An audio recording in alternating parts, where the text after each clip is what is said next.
So thank you, Dr. Connolly, for that kind introduction and for inviting me to give this talk. Look, obviously I'm an outsider, and I too have been fascinated by the possibilities in MPI, though I look on with a sort of bemused outside interest and wonder when MPI is going to turn the corner from being a technology in search of an application to finally the best way that anybody would want to solve some important problem, and then they'll be forced to use MPI because it's the best technique, not because they come interested in the technology. And that's the critical turning point, and I would like to see that happen. But obviously, I come from the other side, so I'm like, and you take it for a grain of salt. Okay, so I will tell you today, I have to start with a little bit of what we do in regular molecular imaging, which has nothing to do with MPI yet. A little bit of MRI, and then I'll have try to fit in a little bit of my, outsider's view comments on what I see as some of the obstacles and some of the potential applications. And then finally, I'll show you some very risky stuff, which is very new in my lab, where we are starting to make iron oxide nanoparticles for our purpose, but I wonder it slightly with a thought that maybe there could be some MPI applications, and you can tell me what's wrong with them. Okay, so the people in my lab are down the left-hand side, and I will talk to you mainly about activatable cell-penetrating peptides, which is our shtick. That's what we do as a method of targeting, and it can be applied either to cancer or to atherosclerotic plaques and stroke, and some of these might be actually more interesting for MPI applications. When we have outside collaborators, which is often there down the right-hand side, and I particularly want to mention is sort of half in my lab and half out, is Dr. Quen Nguyen, who is a practicing surgeon who started out as a research fellow. Now she's an associate professor, but our labs are still very tightly intermingled. And we are trying to get some of the probes, not the magnetic particles, but some of the probes we're trying to commercialize to get it into the clinic. I can't do that in my lab, so we did have to start a little company, so there is a conflict of interest disclosure. But this very little company is hoping maybe to start clinical trials in about a year, but we shall see. Okay, so if you go back, everyone, I'm afraid, because of the power of the Swedish publicity machine, tends to think of me as a green fluorescent person. And in a way, this is our calling card. Back in 2004, we made this slide of lots of different colors, of which the original GFP comes closest to this color, but even this one had to be fixed to make it more useful to us, because the jellyfish made it for its own purposes, which did not include helping us. And a lot of molecular engineering was required. And each of these fluorescent proteins is encoded by DNA, and that's what made it powerful. These are tubes of just bacteria, maybe slightly purified protein, but more or less straight out of the bacterium, all made by different DNA sequences. And it's the fact that this is genetically encodable that gives it the tremendous power in experimental organisms and cells in which we can do molecular biology, because we can tie the color deep into the biochemical processes, and this is why the Swedish committee decided to honor 3 of us.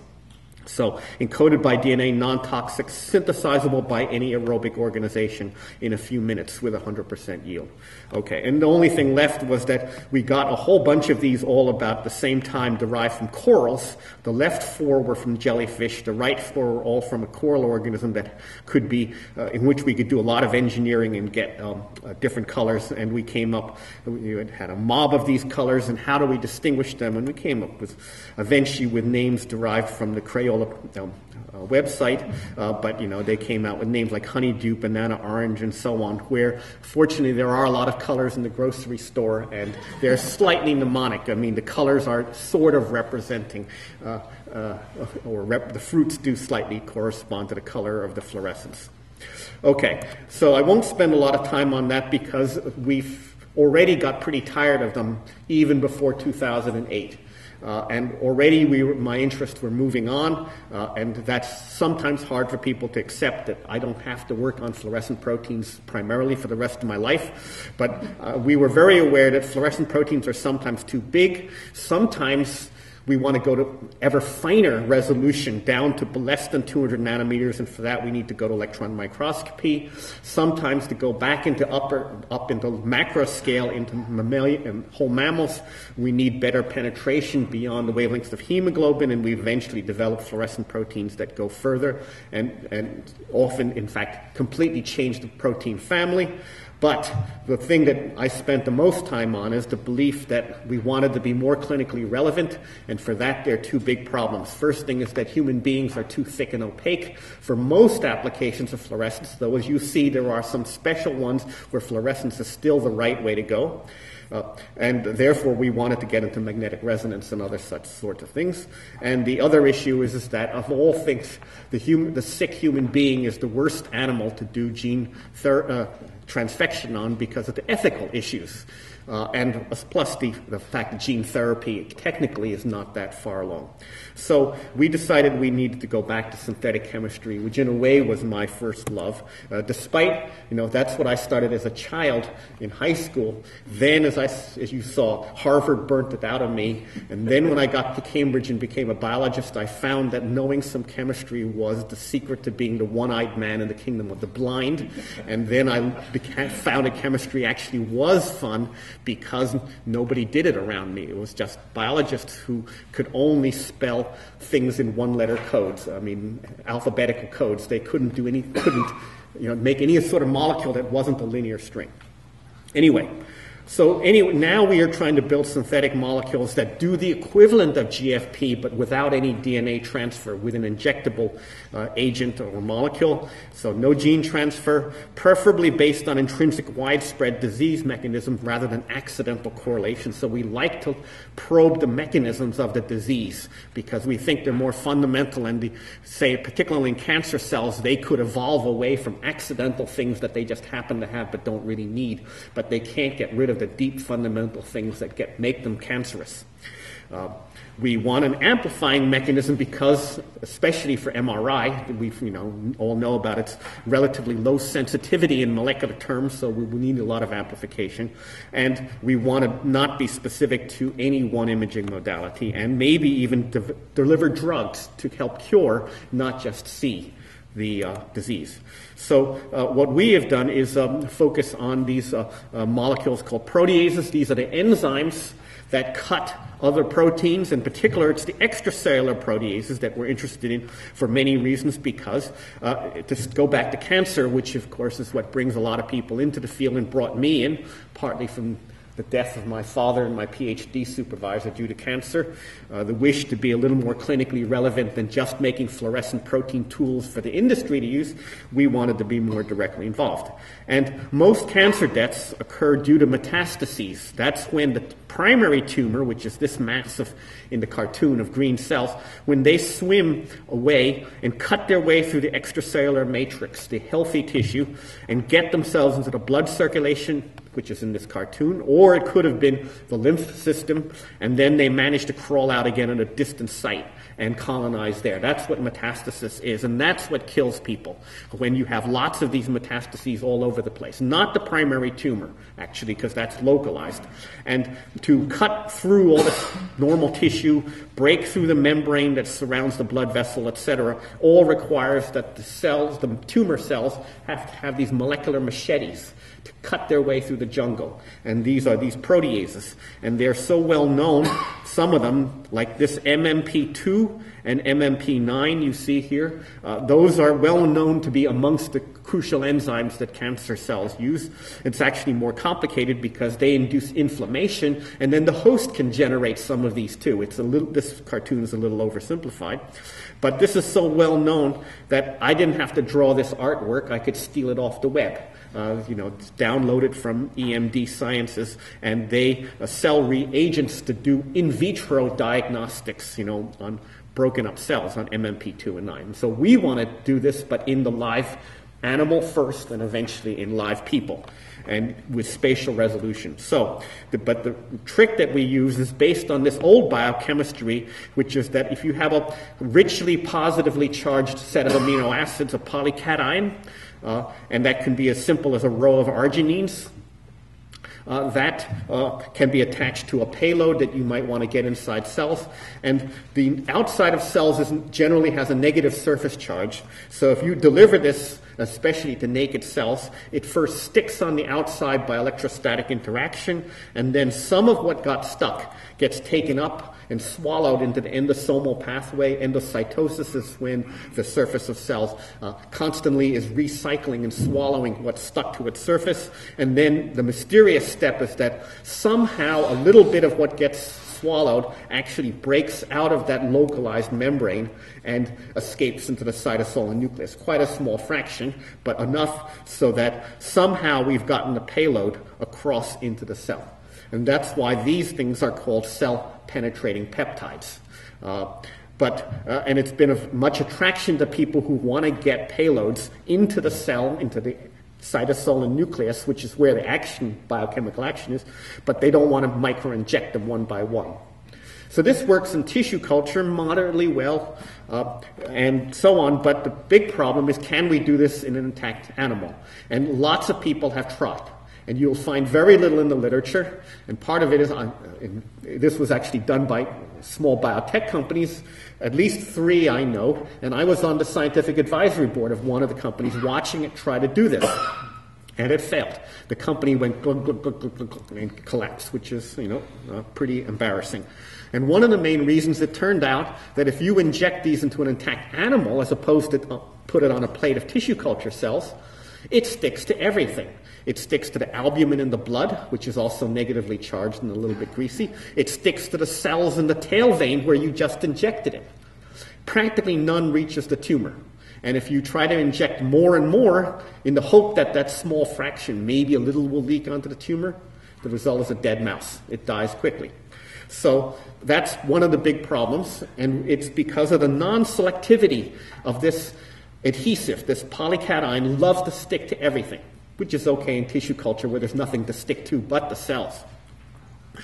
Okay, so that's where we came in, and I watched this company fail and decided we have to make this more selective. And the way we chose to do it is to build into the molecule an internal set of negative charges, so that the plus charges and the minus charges could be happy on each other. And they were tied together covalently by a cleavable linker here, and that would hold them together in high concentration relative to each other. And fortunately, this works. When the plus charges can internally pair with a bunch of negative charges, they don't need to go look for the outside of the cell. So they can circulate freely. They don't stick to much of anything, and they're excreted as long as it stays intact. But if you have a protease, and I'm interested in proteases, if they can cut this linker, then the 2 halves fall apart, and wherever the protease was, we recapitulate the non-specific binding, but hey, that's localized in the cancer tissue, say. Okay? So this is the basic idea. And then it will do its normal thing and maybe get endocytosed. Okay? So to show you this actually works, I'm going to skip the tissue culture because it doesn't matter. In the end, only what matters is what happens in an animal. And here we have a tumor that's been labeled with GFP. Okay, so here I'm going back to GFP. This is the type of thing GFP is useful for. In a mouse, we can make a tumor glow with GFP. Very easy. Before you put the tumor cells in the mouse, you transfect them with the DNA for GFP, and force all the cells to glow green, and then you inject those cells into the tumor. Okay? So we can make any tumor in a mouse green fluorescent. It's too bad no human cancer ever comes glowing green, because they weren't made by somebody experimentally injecting a cancer into you, unless you hope not, at least, unless you've got some awful enemies and you were completely asleep.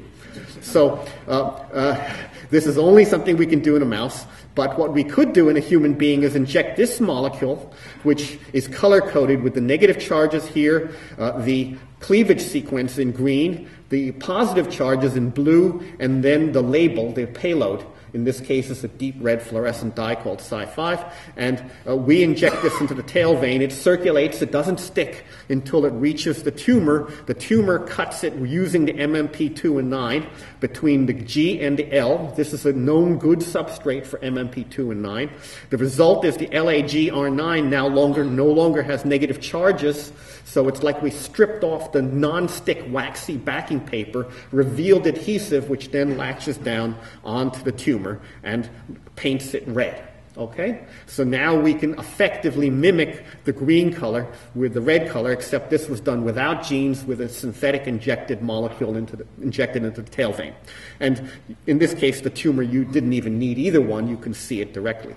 And here is a control where we have another tumor that's also painted green genetically, but in this case, the substrate has been deliberately crippled by making it D amino acids. These are the wrong stereoisomers, and therefore they're not cut by enzymes, though they're otherwise exactly similar, and now the tumor doesn't light up anymore because we deliberately crippled the molecule to show you that this is an enzymatic process.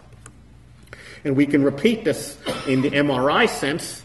We have to change the particle a little bit. Now it's a nanoparticle with multiple gadoliniums and decorated with 6 of these little hairpins. But this, again, can be cleaved, and the green linker portions revealing just the polyarginines, which are the blue portions, and then that makes this guy sticky when this one, or precursor, was not sticky. So here's the mouse before we did any injections. And there's a tumor that we've put in it, but the tumor doesn't have a different T1 weighted intensity from the rest of the animal. There's a little bit of fat around the edges, which isn't perfectly nulled out, and that's why there's a little bit of outlining of the tumor. But the main tumor portion is of the same grayscale, essentially, as the main bit of the mouse. The 4 circles are calibration samples with different concentrations of gadolinium, and the mouse is lying on top of these glass tubes to give us an internal reference, to show you how lots of gadolinium will brighten the T1 image. This is the crucial image where 24 hours after injecting these molecules into the tail vein, now the tumor has accumulated these cut up portions which are stuck in the tumor, causing something like 40 micromolar gadolinium to accumulate. And we can determine that either by MRI or direct chemical analysis. And so the tumor is lit up because its enzymes have been able to cut and convert this molecule into that molecule, whereas the normal tissue left it in this form, and that then washed away. And here's the control in which we have a tumor that was injected with the wrong type of particle where the green linkers couldn't be cut, and therefore it stayed in this form throughout, and the tumor does not light up. Okay? So we can do this by MRI, and we think this is really valuable for early cancer detection because just about all cancers go through different clinical stages. And this is the early stage when the tumor is really localized, and a clinician might call this stage 1. This is stage 4 when it's spread throughout the body. This is all the metastases throughout here, which makes this inoperable and really dangerous to the patient.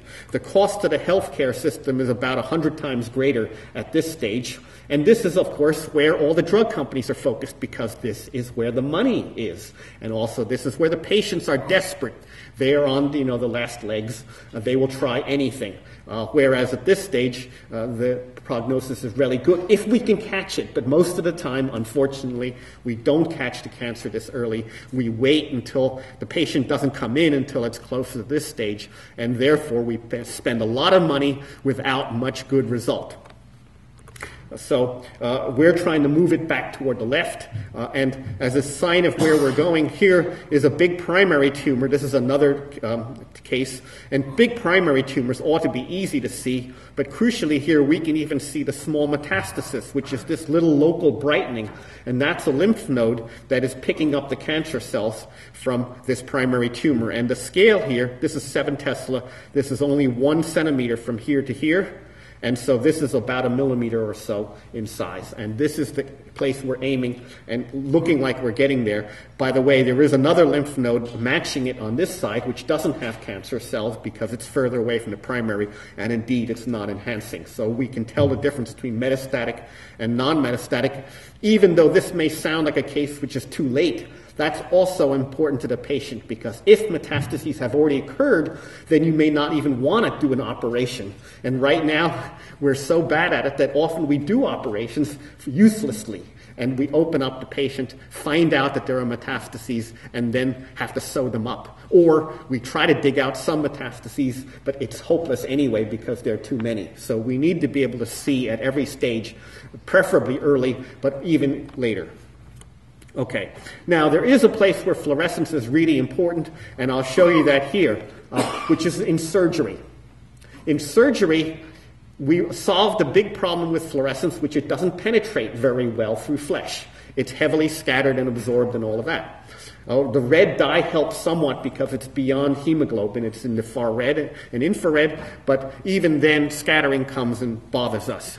But during surgery, by definition, we are opening up the patient stage by stage anyway, so at some point the tumor has to be right on the surface for us to cut it out. So here is a tumor in the ear of this mouse. Can you see where it is? Exactly the boundaries? I bet you have a hard time. This is why surgeons get paid a lot of money, and they go through a lot of medical school, and even they can't see it with all this practice. This is what surgeons have been faced with for thousands of years, just using their eyeballs and color vision. So I'm going to start the movie, and there I've switched to the fluorescence view. This animal was injected with our dendrimer, and now you can see the boundaries of the tumor. Unfortunately, this mode, which is pure fluorescence, is rather hard to operate in because you can't see your instruments anymore. You can't see the blood vessels. You can't see any anatomy. And sometimes if the forceps comes in front, you get a silhouette, but that's not very satisfying. So we do a very bit of simple image processing, and we superimpose the red fluorescence on top of the white light and false color it blue. And now the reason blue is only because nothing in a mouse is naturally blue, so it makes a nice contrast.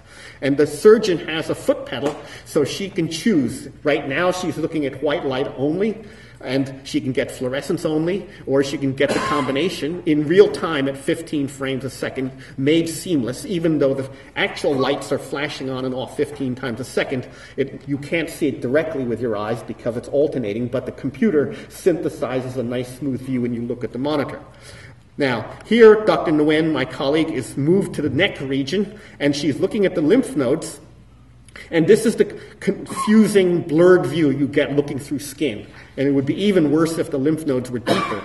But she's about to start cutting. We know that something is underneath there.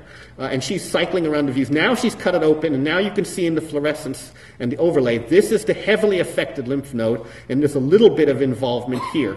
Okay? And so now she can do a much better job, which you couldn't have seen in the white light because they all look more or less the same, and she can carefully cut out the blue stuff.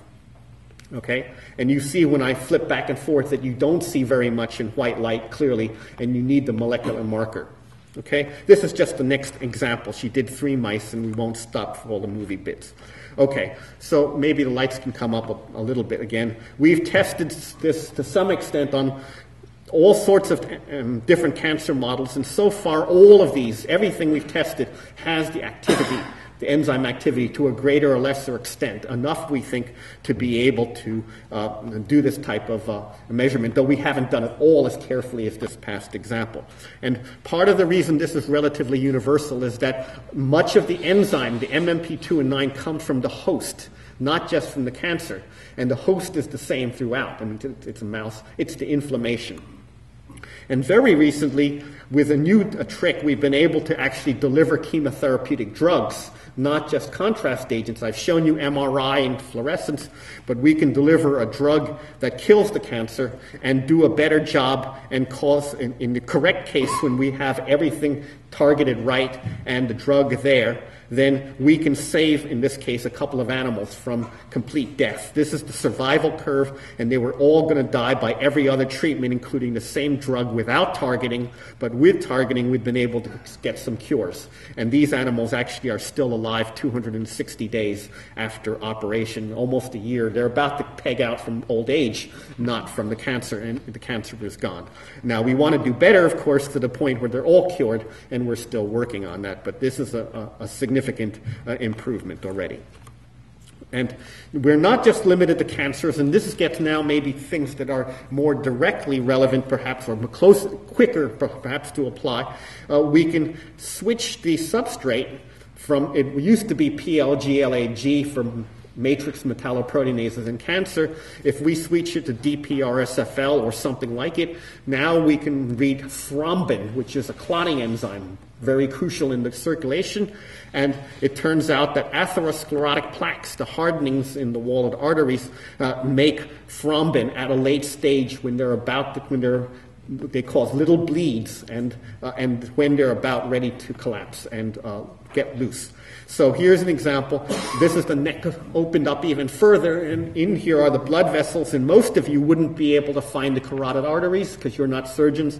A surgeon can find the carotid artery, which is this blood-filled structure here, but even the surgeon has a hard time seeing precisely where the atherosclerotic plaques are. But this is our fluorescence view. We didn't false color this. This is just plain fluorescence, and where it's lit up, those are the areas where the thrombin activity is signifying an atherosclerotic plaque, and down below is just a proof for the people who care that where there is fluorescence, there is actually an atherosclerotic plaque.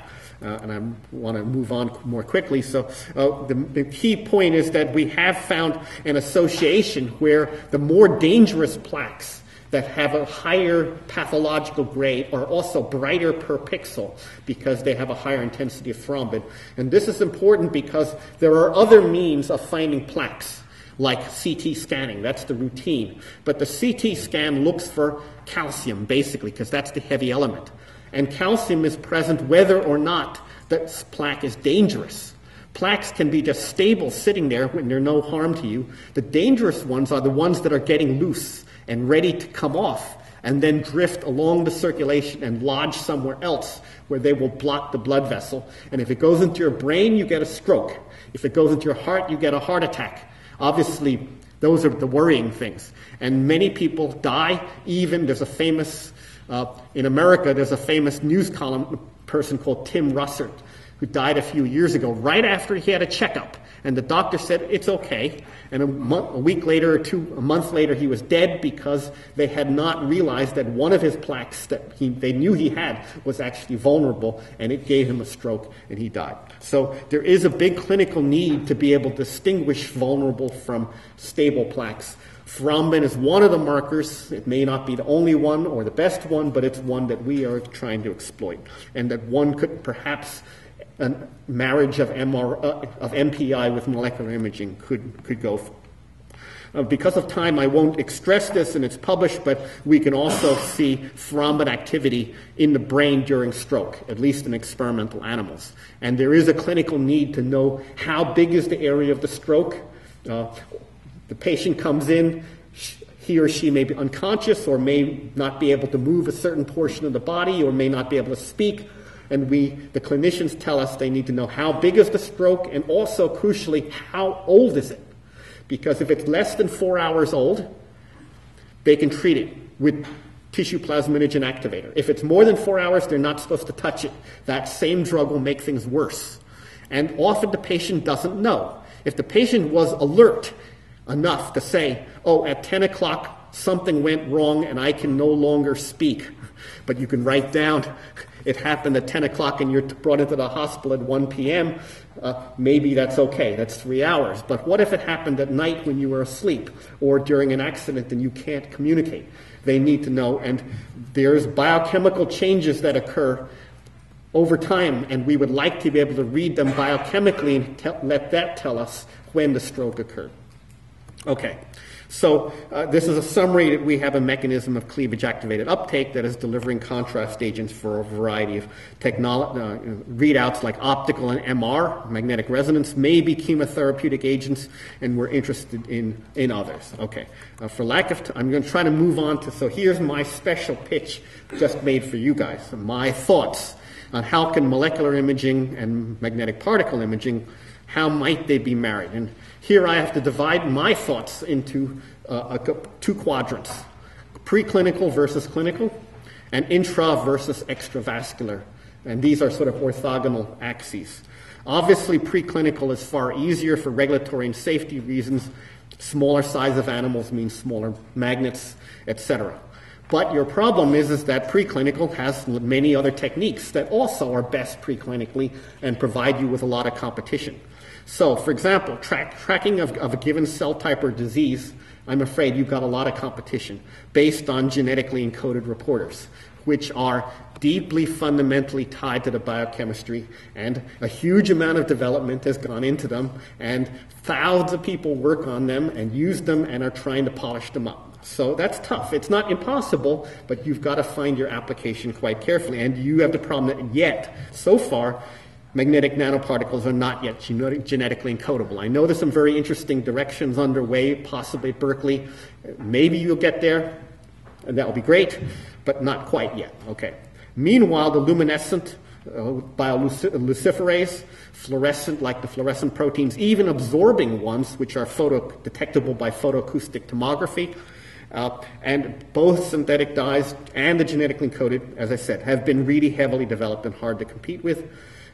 You might want to remember that between small animals like mice, which are really small, and humans, don't forget veterinary applications, because there the regulatory and safety issues are somewhat easier than in people. There's no more genetic encoding, and this is, say, to treat dogs and cats who have cancer. There's an awful lot of pet owners out there, including ours. Who, we had pets who died from cancer, and they will pay a lot of money, especially in the U.S. Maybe not so much in other countries, but we'll do all sorts of things for these members of our cherished members of our family. Of course, still, there's no insurance, not the equivalent of Medicare and Medicaid and so on. I don't know the commercial prospects. The companies can judge.